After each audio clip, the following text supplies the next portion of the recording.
Price ratio of fundamental analysis.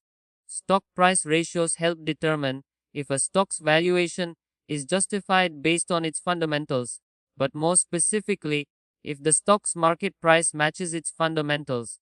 It is possible to discover this by comparing the company with its direct competitors and the industry average. EPS earnings per share. The profit of a company is divided by the number of shares available. The profitability of a company is determined by its earnings per share.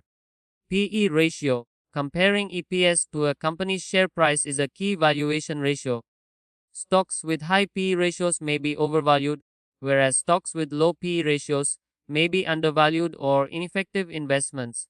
Measuring a company's PE ratio is more comprehensive than its earnings per share. PEG ratio. Based on an annual earnings growth rate per share, a company's PE ratio is calculated. PG ratios are based on PE ratios but consider an organization's growth. Overvaluation is indicated by a PEG ratio over 1. However, investors should keep the industry average in mind when comparing securities. P/B is a price-book ratio.